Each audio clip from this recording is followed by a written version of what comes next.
So, I've spent around 200 hours roaming the night, building my castles, and getting my ass kicked by bosses in V Rising.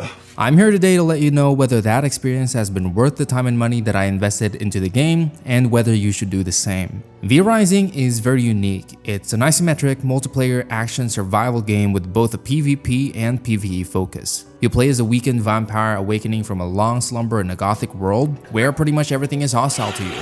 The humans are hostile, the animals are hostile, even the trees and the rocks will awaken to ruin your day. But what makes this game really fun is the gameplay loop, which starts as soon as you leave your coffin. After creating your character and rising from the grave, V Rising immediately introduces you to two mechanics that you're going to be using from beginning to the end: the combat system and crafting. Combat starts off pretty simple. You have an attack button, 2 spell slots, and a dash. You get tasked with killing a bunch of skeletons, and the game teaches you how to use their bones to create a bone sword. Similar to other survival games, the goal in V Rising is to gather materials around the world to craft items that will make you stronger. However, the depth of the combat system lies in the weapons that you will be crafting and the spells that you'll be acquiring. Upgrading your weapons allows them to have up to 2 more abilities that differ depending on weapon type.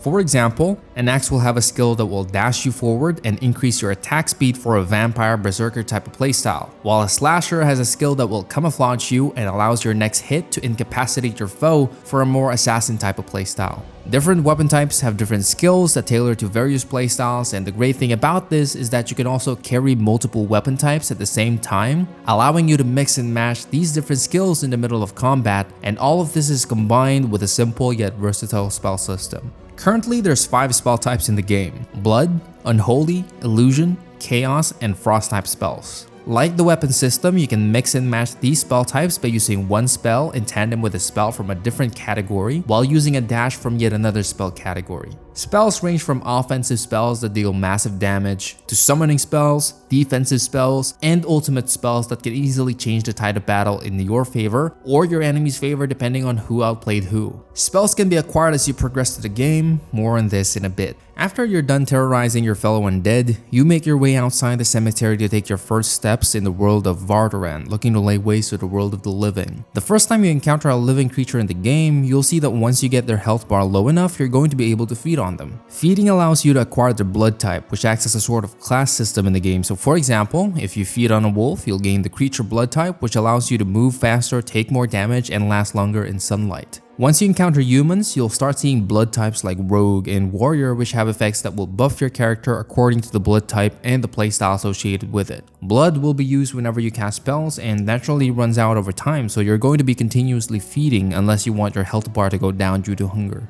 As you roam the world of Vardaran, at some point in the early game, before you even build your first castle, you're most likely going to encounter a V-Blood unit. V-Blood units are special units that act as bosses roaming the open world, while some have specific areas that they inhabit. What makes these units unique is that not only are they boss fight that can provide a decent amount of challenge, but once you extract their blood, you can actually unlock new spells and recipes that will be necessary for you to increase your gear and expand your domain. These boss fights range from fairly easy and straightforward to Souls-like in the later levels. Not to mention that these fights actually scale based on how many people are fighting it, so just because you brought more people doesn't mean that it's going to be a cakewalk. A lot of these bosses hit incredibly hard, and some of them spawn units to help them fight against you. Plus, you wouldn't have all day to fight these guys because other players in your world are seeking to defeat these bosses as well, and you can find yourself in a situation where you have to fight the boss and another vampire clan at the same time.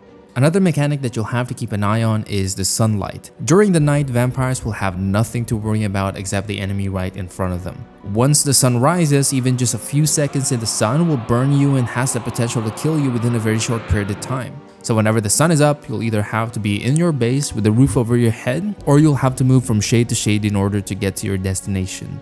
The sunlight mechanic might sound like a huge inconvenience at first, but honestly this is one of my most favorite mechanics in the game. During the day, you'll truly feel vulnerable and it will keep you on your toes.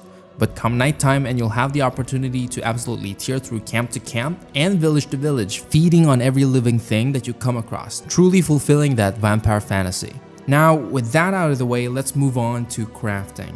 Crafting in V Rising isn't as simple as going into your inventory and clicking what you want to craft. That's true in the early game, but the real complexity in the crafting system lies with castle building. Every true vampire needs to have their own evil lair, and this starts by placing down a castle heart once you've chosen a suitable base location. You're gonna need to gather materials from the environment and use them to slowly grow your castle from a wooden base without even a roof to a massive stone mansion spanning multiple stories that you can decorate with furniture, wallpapers, statues, and a bunch of other stuff to your heart's content. You're also going to be building various crafting stations that will allow you to refine the materials that you find around the world to higher tier materials, which you'll be using to craft better armor and weapons to increase your gear score and fight even stronger V-Bloods. Not only that, you'll also have to expand your base to accommodate all your servants and workshops while making sure that your base's defense mechanism is on point to deter any other vampire that might attack you. This gameplay loop of fighting, gathering, base building, and crafting is the lifeblood of V Rising. Despite being an early access title, the developers have done such a great job of deciding such a fun loop that whenever you start to actually hop onto a PvP server with its added risk factor, it just enhances the experience even further. Speaking of PvP, PvP is optional in this game. There's as much PvE servers as there are PvP servers, and you can even create a private server with only you and your friends in it. But once you start actively participating in the PvP, everything becomes a lot more intense. Other players will have access to the same weapons and spells as you do. With the combat system that this game has, PvP becomes quite diverse and almost mobile-like with how fast-paced it becomes. Being a part of a 4v4 or even just a 2v2 allows V Rising to showcase its amazing combat, and you'll just have to experience it for yourself to really understand how solid it feels. And for an added bonus, if you're playing in a PvP server, endgame in V Rising focuses on castle raids, turning the game into your clan versus all the other clans in the map. Alliances and rivalries can be made, storylines generated by the players as you raid other vampire castles either for the resource or for soul shards, endgame items that buffs the holder and typically only exist in limited quantity throughout the map. You'll be constructing siege golems to attack bases, upgrading your castle to make it impenetrable, and living the ultimate vampire fantasy. Or if you don't want that, you can just focus on making sure your castle aesthetic is on point. You do you. Now, despite all the good things that I said and all the sucking up I did, there are some things that I dislike about the game. Mainly the fact that it's an early access game. There's just not enough content right now for me to keep on playing as much as I want. Enter the secrets of Gloomrot, the first and 3 expansion level updates that we'll be releasing in May of 2023, which is going to be adding a lot of heavily requested features alongside a whole new area and biome in the game, Gloomrot. There's going to be new enemies, a new greatsword weapon type, and a revamp to the spell school with the goal of making it deeper by utilizing a slottable jewel system. They also said that they're updating spells to provide a stronger identity to each spell school, and they're adding a 6th mystery spell school coming with the free expansion. The final feature that will be coming with the update is in regards to castle building. For a long time, players have requested to be able to build staircases and multiple floors in their castle. Currently, you can only do this if the terrain that you're building on has multiple levels already, but come May, according to the developers, you'll be able to pierce the heavens with the towers that you'll be able to build. So if you're a castle building enthusiast like me, this will be one of the best features of the update. They also said that they're currently working on a territory feature internally, which is going to be a replacement for the current tile system that they use for acquiring land in the game. We don't know much about this yet, but it's definitely something that I'm excited about. If you like what you saw, go ahead and give V Rising a shot. Hit the like and subscribe button if you enjoyed the video, and I'll see you guys next time.